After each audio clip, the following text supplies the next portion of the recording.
Hello my dear students, आज के class में मैं आप लोगों को इनकम मेथड से रिलेटेड सिर्फ दो ही क्वेश्चंस में सिखाऊंगा। अगर ये दो क्वेश्चंस आपने सीख लिया बढ़िया तरीके से तो इनकम मेथड से रिलेटेड जितना भी टाइप्स ऑफ क्वेश्चंस क्यों ना हो, आप यूं ही आप सॉल्व कर पाएंगे।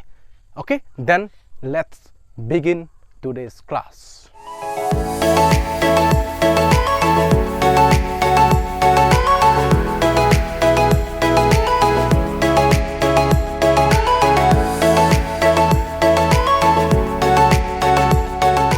अभी देखिए, जैसे हम लोगों को मालूम क्या है, नेशनल इनकम से रिलेटेड सिर्फ दो ही टाइप्स ऑफ क्वेश्चंस होते हैं।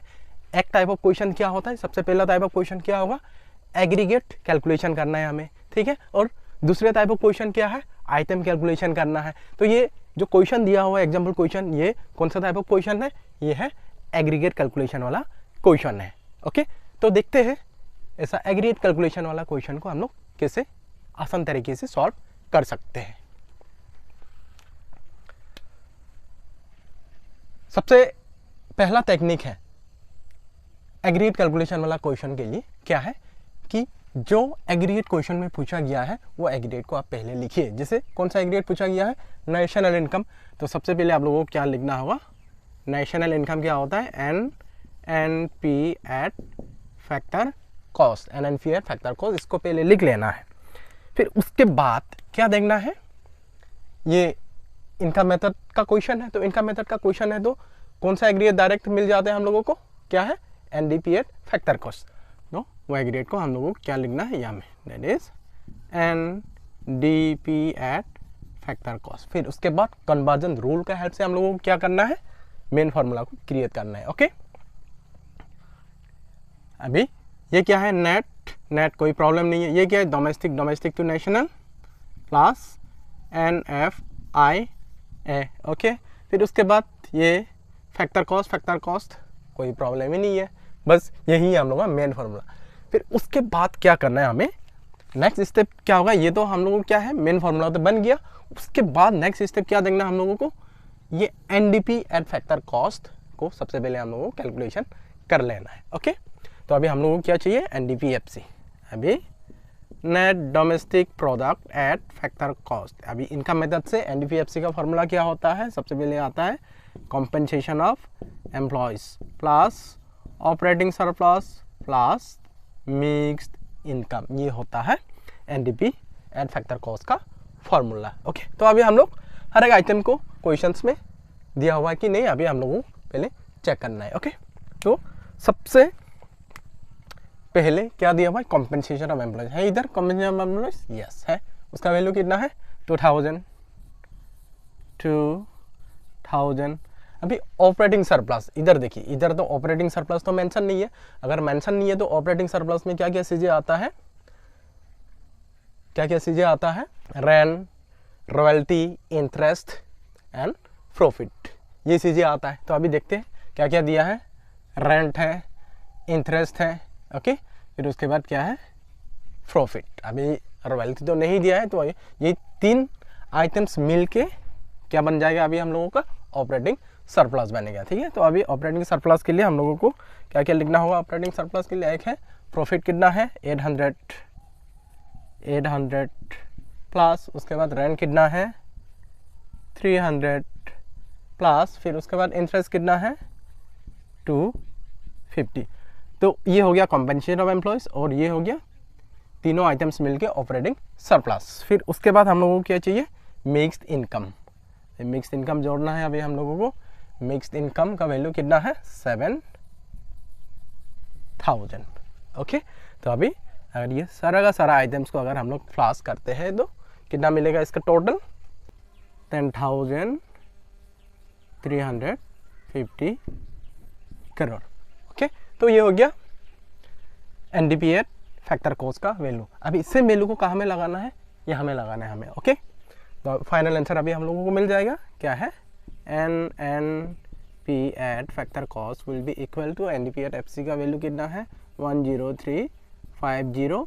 अभी देखिए प्लस NFI करना, NFI यहाँ में NFI दिया है, net factor income from abroad दिया है, नहीं दिया है। उसका जगह में क्या दिया है, net factor income to abroad. अभी अगर फ्रॉम होता तो फार्मूला का अकॉर्डिंग साइन क्या होना था, प्लस होना था, लेकिन क्या दिया इसमें 2 दिया है, 2 अब्रोथ है, तो नो डाउट इसमें फार्मूला में प्लस दिया हुआ है, लेकिन हमें क्या लिखना होगा, माइनस लिखना होगा। फिर उसका वैल्यू कितना है 60, उसका वैल्यू 60 है। तो अभी अगर इसको माइनस कर दें तो कितना मिलेगा 10290 करोड़। ओके, इसी तरीके से हम लोग एग्रीगेट कैलकुलेशन वाला क्वेश्चन आसान तरीके से हम लोग सॉल्व कर सकते हैं। ओके, याद रखिए एग्रीगेट कैलकुलेशन वाला क्वेश्चन के लिए सबसे पहले हम लोगों को जो एग्रीगेट क्वेश्चन में पूछा गया है वो एग्रीगेट को पहले लिखना है इसी तरीके से, ठीक है। फिर उसके बाद देखना है कि ये कौन सा मेथड का आइटम्स है, ये इनका मेथड का आइटम्स है, तो डायरेक्ट एग्रीगेट कौन सा मिलता है वो हमें मालूम होना पड़ेगा, वो क्या है एनडीपीएफ फैक्टर कॉस्ट। फिर जनरल फार्मूला क्रिएट करके रखिए, उसके बाद एनडीपीएफसी का वैल्यू कैलकुलेशन कीजिए ऐसे करके। फिर उसके बाद जो भी वैल्यू आ जाता है एनडीपीएफसी का वो वैल्यू को मेन फार्मूला में लगाइए, सॉल्व कीजिए और फाइनल आंसर आराम से आप लोगों के सामने में आ जाएगा। ओके, अभी नेक्स्ट हम लोग देखते हैं आइटम कैलकुलेशन वाला क्वेश्चन। ओके,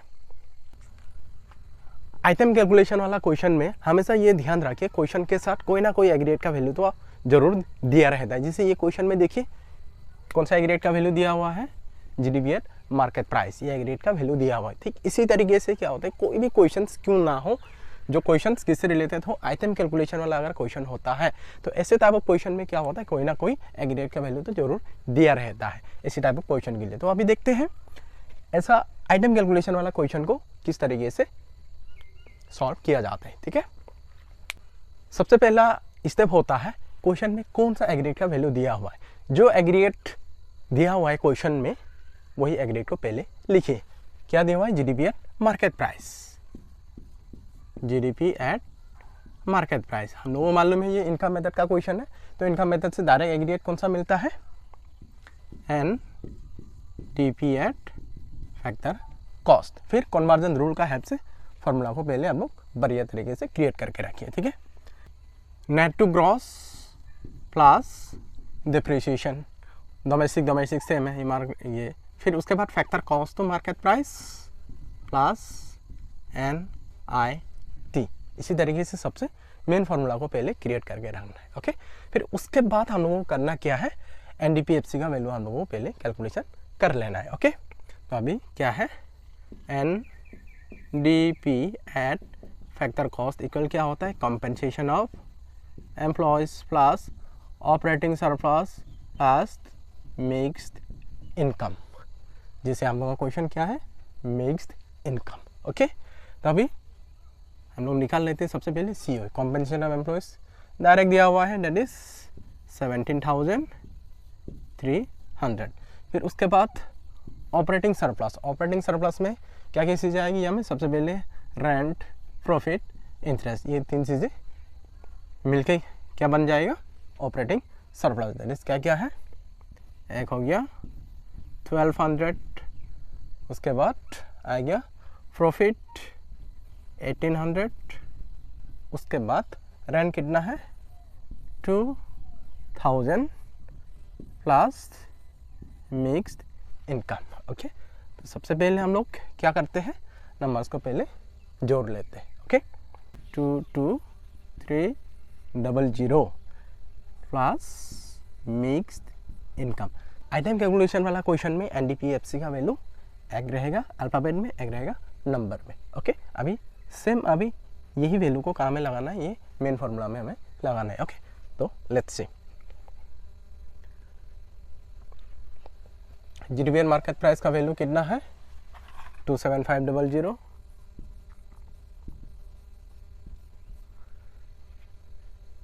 एनडीपीएफसी का वैल्यू कितना है, ये हो गया 22300 प्लस मिक्स्ड इनकम। फिर डेप्रिसिएशन का वैल्यू कितना है, इधर डेप्रिसिएशन दिया हुआ है 1100, फिर प्लस एनआईटी इक्वल क्या होता है, indirect tax minus subsidies. Indirect tax कितना है 2100 माइनस सब्सिडीज का वैल्यू कितना है, किधर, ये सब्सिडीज हो गया 750। ओके, तो अभी इसको सॉल्व करके कितना मिलता है हम लोगों को, 27500 equal 22300 plus mixed income plus 00 plus 2100 minus 750 equal to 27500 equal 24750 plus mixed income. Okay, तो अभी मिक्स्ड इनकम चाहिए, तो mixed income will be equal to 27500 minus 24750। अगर ये दोनों को हम लोग माइनस करते हैं तो कितना मिलेगा? 2750 करोड़। ये है हम लोगों का फाइनल आंसर। समझ में आया है अच्छे तरीके से? बस आप लोगों को क्या करना है, यही दो टाइप्स ऑफ क्वेश्चन में ही फोकस करना। अभी देखिए, नेशनल इनकम में तो बहुत सारे क्वेश्चंस होते हैं, सारे के सारे क्वेश्चंस को सिर्फ दो भागों में डिवाइड किया जाता है। पहला टाइप हो गया एग्रीगेट कैलकुलेशन, और दूसरा टाइप क्वेश्चन क्या है? आइटम कैलकुलेशन वाला क्वेश्चन। अगर यही दो टाइप क्वेश्चन को कैसे सॉल्व करना है, अगर आपने मेथड बढ़िया तरीके से सीख लिया, उसके बाद आपके सामने में 1000 क्वेश्चन क्यों ना आए, चाहे किसी भी मेथड का क्वेश्चन क्यों ना हो, आप इजी तरीके से सॉल्व कर पाएंगे। ओके, आज का क्लास कैसा लगा कमेंट करके जरूर बोलिए। अगर आज का क्लास आप लोगों को अच्छा लगा है तो प्लीज़ जाते जाते मेरा चैनल को सब्सक्राइब कीजिए, कमेंट कीजिए और शेयर कीजिए, ताकि ज़्यादा से ज़्यादा लोगों तक पहुँचे। तब तक के लिए मिलते हैं नेक्स्ट क्लास में एक नए टॉपिक के साथ। जय हिंद, जय भारत, जय इकोनॉमिक्स। ओके।